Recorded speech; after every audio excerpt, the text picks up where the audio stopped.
As you step into the threshold of a new year, you must understand that time itself is never truly linear. It spirals, it folds, it returns us to the places where our souls once trembled, and then it asks, will you meet this moment with the same wounded patterns, or will you rise as the one who finally sees the full architecture of the psyche?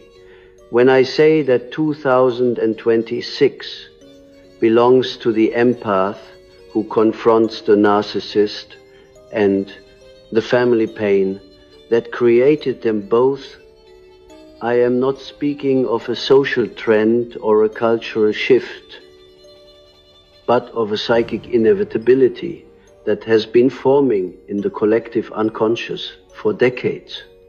You are stepping into a year that will demand a confrontation with the shadow, not merely the shadow of others, but the shadow that lives in the hallways of your childhood, in the emotional atmosphere of your home, in the unspoken rules that shaped your identity long before you ever met the narcissist who mirrored your deepest wounds.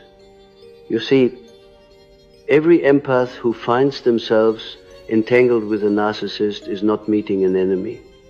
They are meeting an echo, a figure resurrected from the earliest chapters of their life, from the tensions they carried in their body, long before they learned language. A narcissist does not simply appear in adulthood. They are summoned by the unfinished grief of the inner child, by the subconscious drive to recreate what was familiar, even if what was familiar was painful. And this is the paradox the empath must face in 2026, that the narcissist who wounded them in adulthood was not the origin of their suffering, but the reflection of the very pain they once adapted to in order to survive the emotional climate of their family. I have always said that until you make the unconscious conscious, it will direct your life and you will call it fate.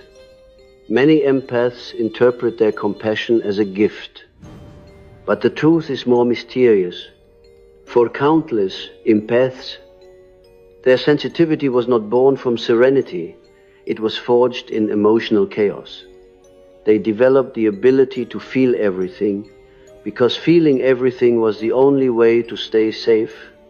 They learned to anticipate the storm before it erupted, to read micro-expressions like sacred texts, to sense shifts in tone as if their survival depended on it.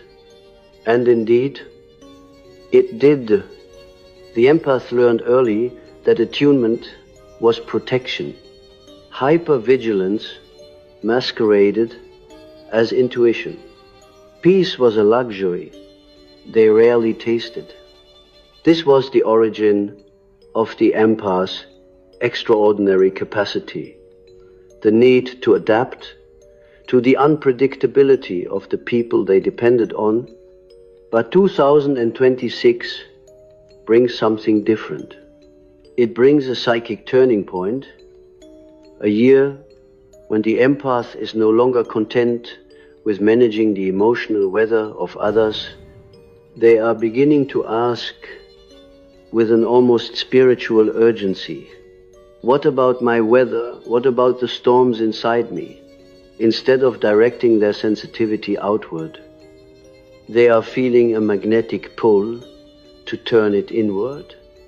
This is the beginning of individuation, the soul's insistence that we stop living as the extension of someone else's wounds and start living as the embodiment of our own wholeness. You may wonder why this confrontation must involve the narcissist. Why does the empath transformation always seem to pass through the terrain of someone who manipulates, distorts, and drains? It is because the narcissist is not merely a person, they are an archetype. They represent the unintegrated shadow of the empath.